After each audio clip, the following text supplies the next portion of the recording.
안녕하세요. 오늘의 데일리 뉴스레터에 오신 것을 환영합니다. 1. 세계를 놀라게 하는 대한민국의 기적. 2. 미국을 어리둥절하게 만드는 특이한 기술. 3. KF-21의 이상한 부분을 감지했다. 한번 진실을 알아봅시다. 최근 한국형 초음속 전투기 KF-21의 7차 시험 비행이 성공적으로 완료된 직후 매우 이례적으로 세계 최강의 전투기 보유국인 미국에서 현재 한국이 보유한 기술력을 인정한다는 군사전략 싱크탱크의 놀라운 분석 결과가 나와 전 세계적인 화제가 된 바 있었는데요. 심지어 해당 싱크탱크는 향후 KF-21이 한국 공군에 전력화됐을 때 얼마나 주변국들의 위협적인 존재가 되는지에 대한 구체적인 시뮬레이션 결과를 공개해 충격을 주고 있습니다. 실제로 CCS 등 미국 주요 싱크탱크 사이에선 한국이 향후 400대의 KF-21을 확보하게 된다면 대한민국의 군사력이 비약적으로 향상될 것으로 전망했기 때문인데요. 또한 각국의 국제기관에서도 이와 유사하게 예견하기도 했습니다.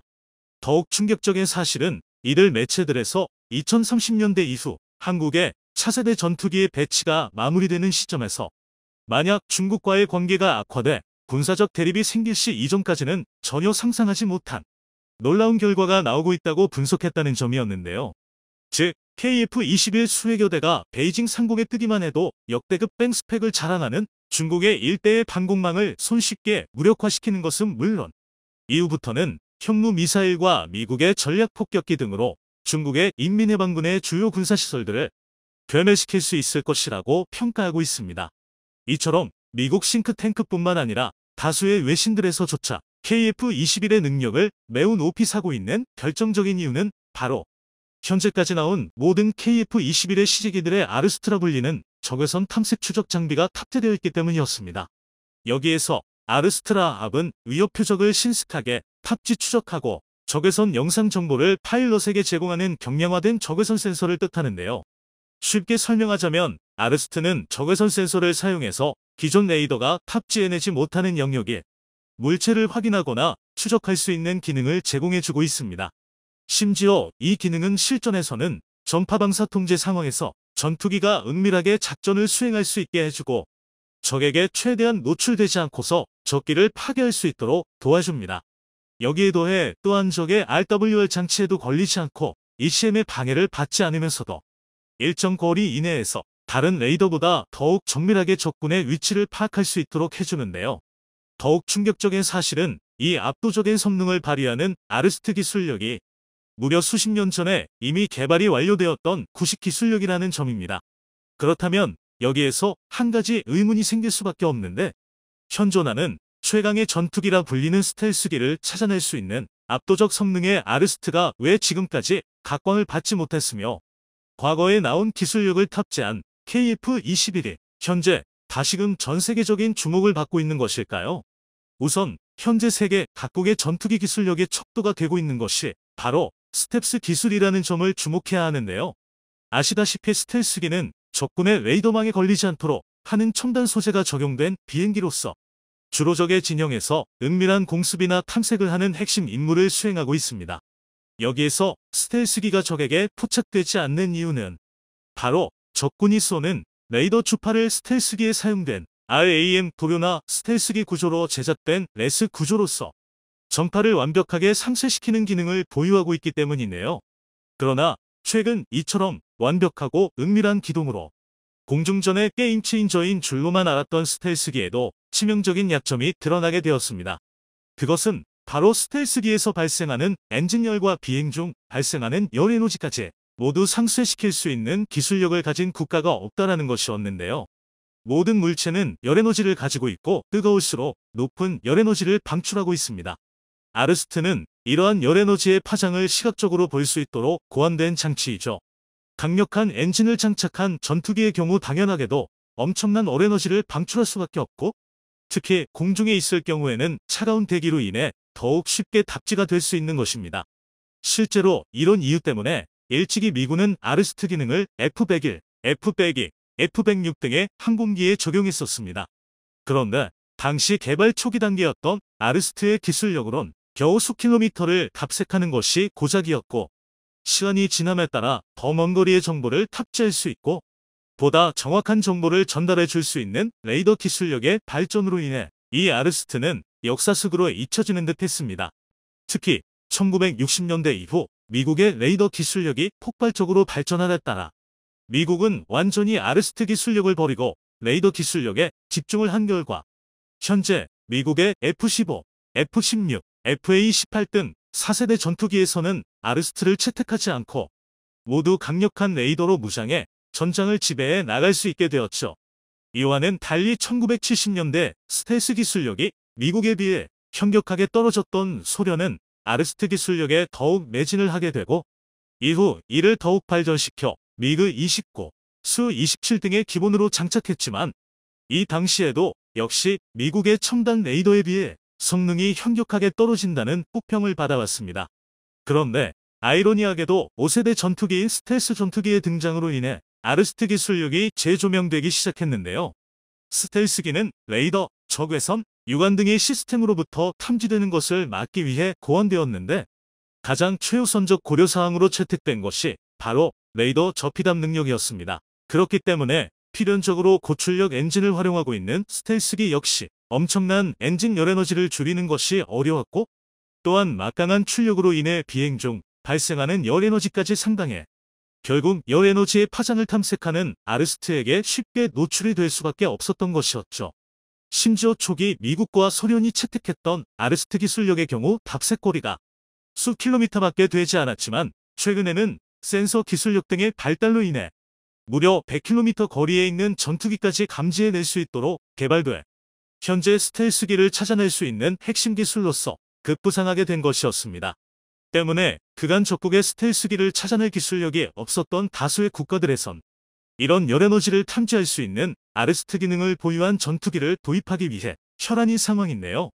특히 최근 이 아르스트 기능을 탑재한 유로파이터 타이푼이 F-35를 44km 거리에서 포착했다는 사실이 밝혀지며 서로 레이더를 포착하지 못하는 상황에서 아르스트 기술력이 공중전에서 매우 유리한 위치를 점유할 수 있게 해준다는 분석이 속출하고 있습니다.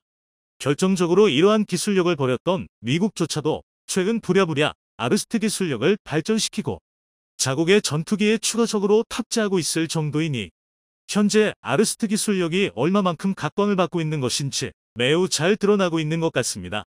게다가 현재 KF-21이 전 세계적 주목을 받고 있는 이유는 KF-21에 탑재된 아르스트 기술력이 TGP와 연동되어 광학적으로 더욱 진보되고 이사 레이더와 더불어 항공기 내 모든 시스템과 상호 보완을 하도록 설계되어 있어 KF-21의 원거리 교전과 근거리 교전 능력이 극대화될 수 있을 것이라는 전문가들의 분석이 나오고 있기 때문이었습니다.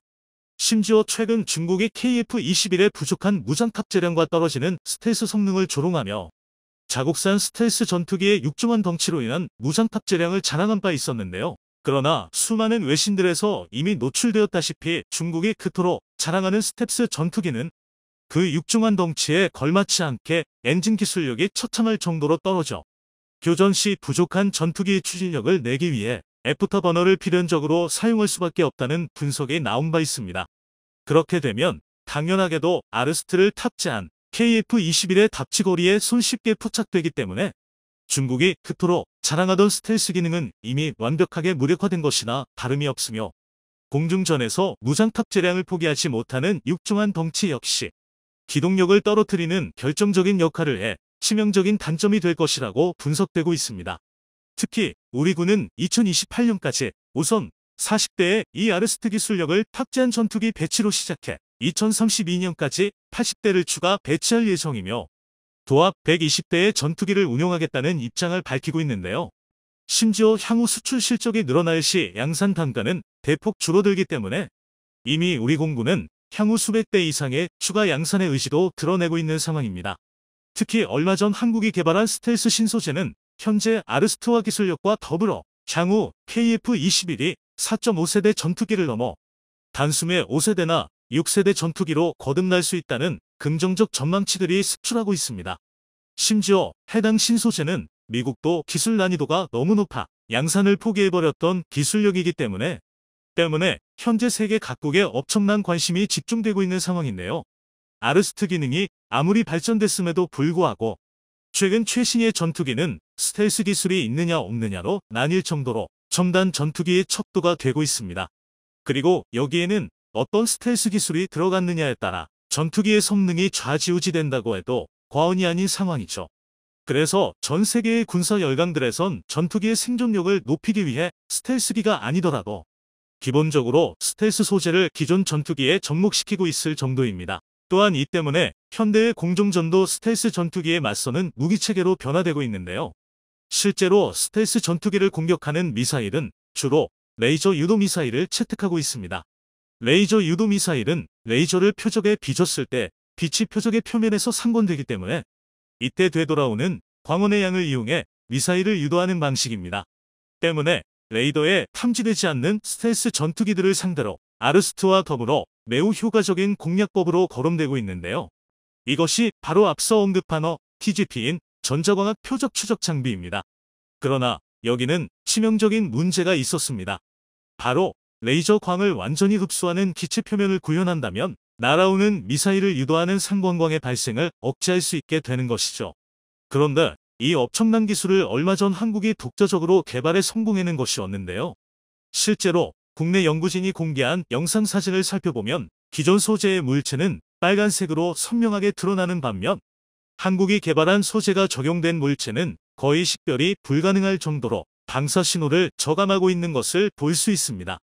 또한 통상적으로 스텔스기를 공격하는 미사일은 물체 표면에서 방출되는 적외선을 감지해 표적을 추적하는데 이번에 한국이 개발한 소재는 마이크로 나노 금속 구조를 활용해 표적에서 방출되는 특정 적외선 분광을 최대한 억제하고 검출기에서 탐지되는 신호를 대쪽 줄일 수 있는 놀라운 성능을 지닌 것으로 드러났습니다. 실제 국내 연구진이 공개한 IR 적외선 탐지기 사진을 보면 소재 적용이 안 된 물체는 흰색으로 적나라하게 드러나고 있지만 신소재가 적용된 물체는 이와 같이 쉽게 드러나지 않아 검은색으로 표시되고 있는데요. 특히 이는 앞서 언급한 아르스트에게 발각되는 사례를 줄일 수 있는 핵심적인 기능이기도 해 엄청난 주목을 받고 있습니다. 다시 말해 사실상 이번에 한국이 개발한 스텔스 소재는 모든 적의 유도 무기를 무력화한다고 봐도 무방하다는 뜻이 되는 것이죠.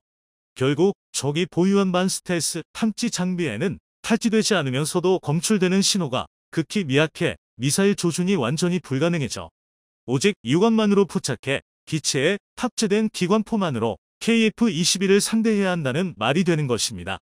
때문에 현재 다수의 전문가들은 이번에 한국이 개발한 스텝스 신소재가 KF-21의 양산에 본격적으로 활용될 시 현존하는 탐지 장비로는 KF-21을 상대하는 것이 매우 까다로워질 것이라는 분석을 내놓고 있습니다.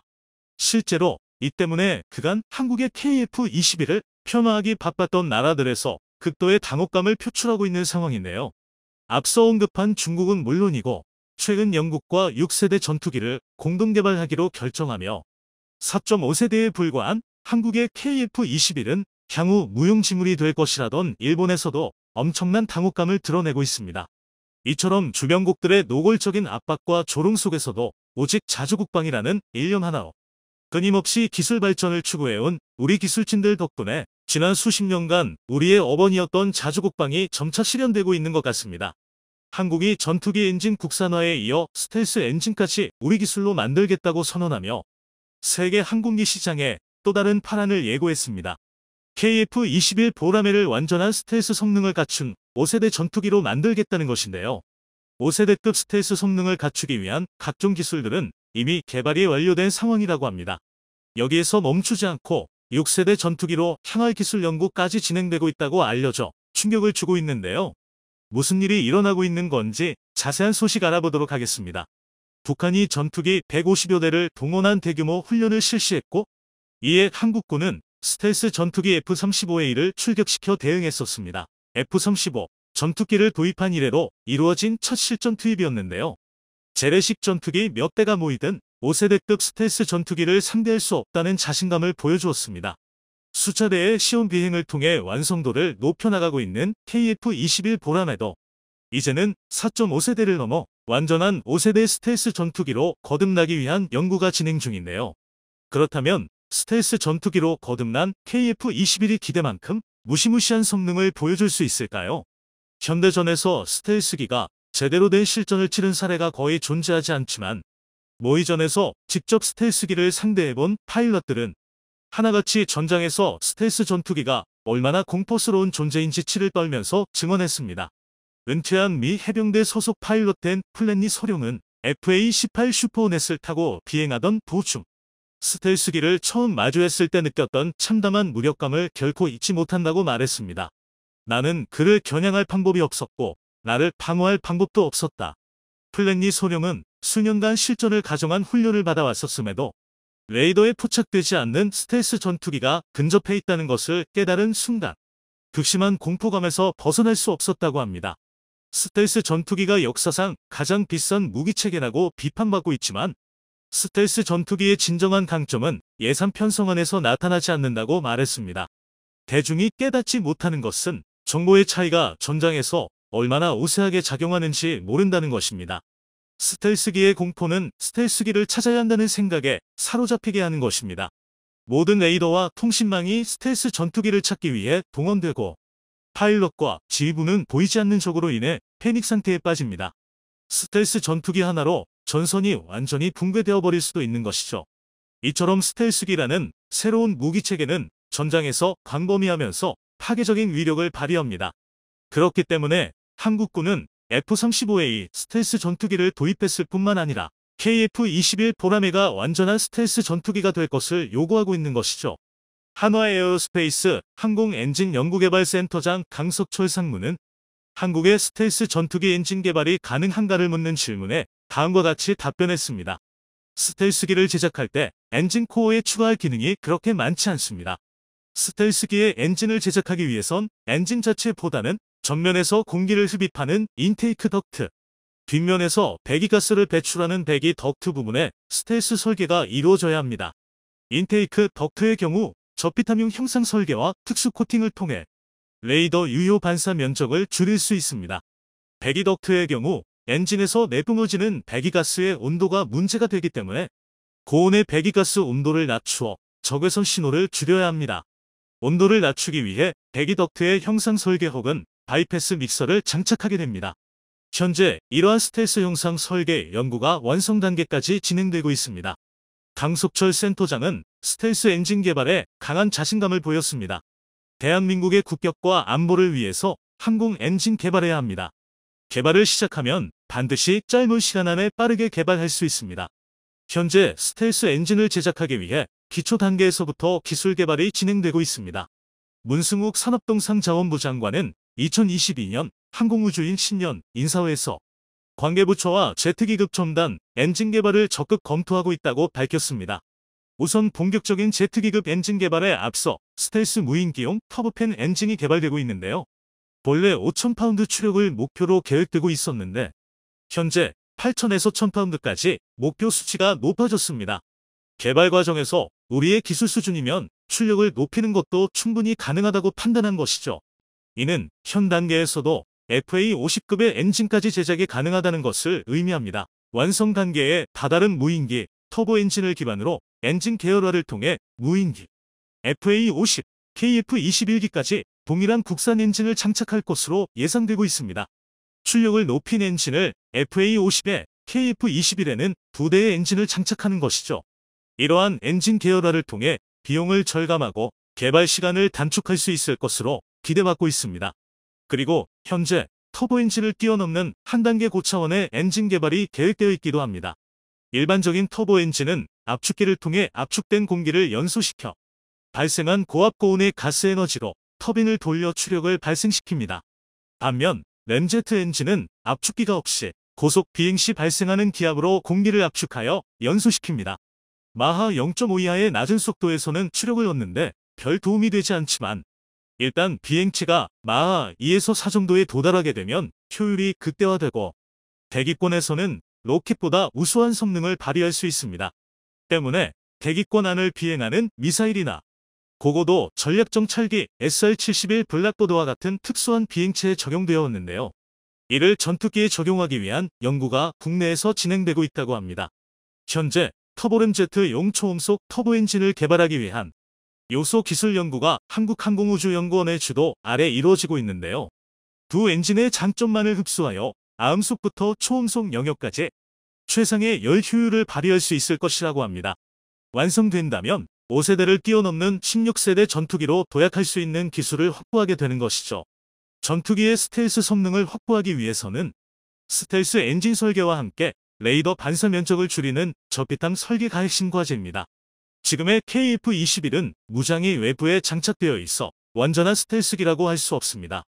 이를 보완하기 위해 KF-21의 내부 무장창 개발이 진행되고 있는데요. 하지만 내부 무장창 도입은 KF-21의 성능에 상당한 제한을 줄 수 있다는 문제점이 있습니다. 무장을 내부로 돌리게 되면 외부에 장착했을 때보다 무기 탑재량이 줄어들 수밖에 없고 연료 탑재량까지 줄어들어 작전 범위가 줄어들 수밖에 없다는 것이죠. 이러한 문제점에 고민을 거듭하고 있었는데 해결책이 상상도 못한 곳에서 나왔습니다. 현재 전투기의 동체에는 알루미늄 복합 소재가 사용되고 있습니다. 가볍고 튼튼하지만 금속재라는 한계에서 벗어날 수는 없었죠. 그런데 얼마 전 국내 기업이 탄소 복합 소재로 전투기의 대형 부품을 제작하는데 성공해 국산 전투기 개발에 새로운 지평을 열어주었습니다. 탄소 섬유 소재는 머리카락만큼 얇으면서도 강철의 수배에 달하는 강성으로 높은 강도와 가벼운 무게를 요구하는 자동차, 항공기 등의 소재로 주목받고 있지만 제작에 높은 수준의 기술력을 요구하고 있습니다. 현재 군사 강국들을 중심으로 탄소 섬유로 제작된 부품이 확대되고 있으며 대형 부품까지 일체형으로 개발되고 있는 상황에서 한국에서도 탄소 복합 소재 가공 기술을 확보하는 데 성공한 것인데요. 얼마 전 방위사업청과 호응데크 컴포지트사가 민군 기술 협력을 통해 T-50 훈련기의 개폐 도어를 기존의 알루미늄 복합체가 아닌 경량탄소 섬유 복합체로 개발하는 데 성공했다고 밝혔습니다. 코오롱은 민간용 항공기의 랜딩기어 개폐 장치를 복합 소재로 개발한 경험을 바탕으로 T-50 훈련기의 랜딩기어 개폐 도어까지 탄소 복합 소재로 개발하는 데 성공했는데요. 이번에 개발된 개폐 도어는 수미터에 달하는 대형 구조물입니다. 이 점 알루미늄 소재로 제작되었을 때는 500개 이상의 부품이 필요했었지만 탄소 섬유 개폐 도어는 단 90개의 부품으로 이루어져 항공기의 전체적인 무게를 크게 줄일 수 있었습니다. 뿐만 아니라 탄소 복합체를 통해 이 같은 대형 부품을 통으로 쪼개내는 것이 가능한데요. 이를 통해 전투기의 대형 모듈을 하나의 부품처럼 만드는 데 성공한다면 전투기를 조립하는 데 금속 리벳을 사용할 필요가 없어집니다. 현재 전투기의 동체 조립 과정에서 쓰이는 특수 리벳은 개당 수십만 원이 넘으며 전략 미국에서 수혜오고 있습니다. 이 특수 리벳이 전투기 무게 중 15% 이상을 차지한다는 것을 고려한다면 더욱 효과적인 전투기 경량화가 가능해집니다. 그리고 줄어든 무게만큼 폭장량과 연료 탑재량을 늘려 작전 범위를 비약적으로 늘리는 게 가능해집니다. 복합 소재의 가공뿐만 아니라 원재료가 될 탄소 섬유의 공급 역시 매우 중요한 문제입니다.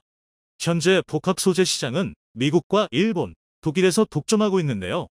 일본에서 한국에 대한 수출 규제를 시작한 이후 고성능 우주항공용 탄소 섬유의 자체 개발을 진행하고 있었습니다.